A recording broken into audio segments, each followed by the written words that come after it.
Student of class 7th, here is the subject of social science book, chapter number 2, the earth interior and its material. ज़मीन के अंदर क्या क्या है इसके बारे में अपने को नॉलेज लेना है.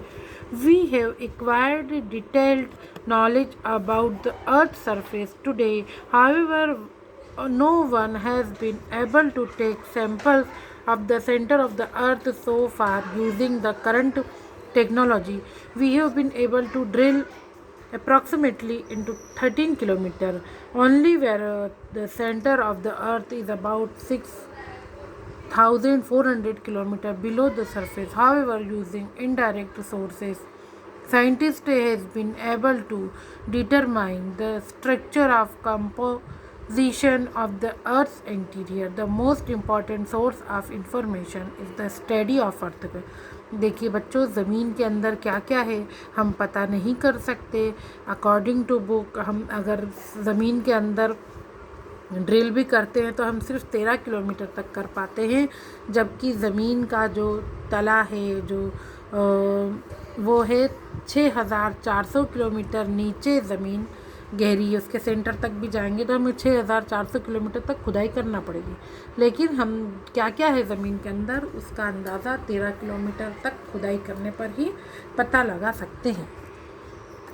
We have read in our earlier classes how the earth was formed about 4,500 million years ago, but since its birth and earth as well as other planets are undergoing change.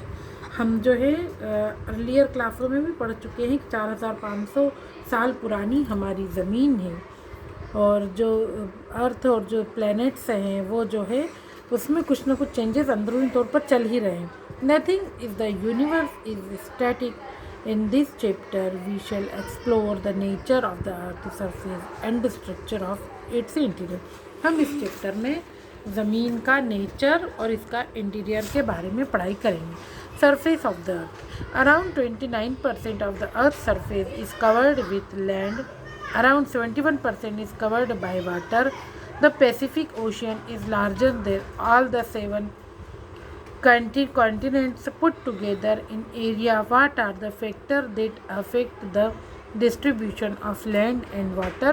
This distribution is affected by ज़मीन की जो surface है वो किस चीज़ से affected होती है. Zoom कर लो. हाँ, चलो वो है रुको मैं बता. क्लाइमेटिक चेंज और tectonic activities. If you see the physical map of the world, अगर आप दुनिया के फिज़िकल भौतिकली मैप को देखेंगे तो you can better understand how land and water are distributed around. तो आपको समझ पड़ेगा कि इस दुनिया में ज़मीन और पानी किस तरह से बटे हुए हैं. Can you name the continent out of northern hemisphere and the southern hemisphere. Which hemisphere has more land under it. क्या आप नदर्न हेमिस्फेयर और सदर्न हेमिस्फेयर को अलग अलग कर सकते हो. विच कौन सा हेमिस्फेयर है जिसमें ज़मीन ज़्यादा है. The distribution of land and water is a great impact on the global climatic pattern. जो फिज़िकली क्लाइमेट जो है बारिश की वजह से इधर उधर चेंज होता रहता है. From where do we get the moisture and precipitation. अब जो है ज़मीन में मॉइस्चर कैसे आता है, प्रेसिपिटेशन कैसे बनते हैं. इट इज़ फ्रॉम द सी, ये जो है हमें समुद्र से मिलता है. It also altars the climate in the coastal region through sea breeze. समुद्री हवाओं से जो क्लाइमेट है जो कोस्टल रीजन का वो ठंडा होता रहता है. The ocean current also alter the climates of the place near the C.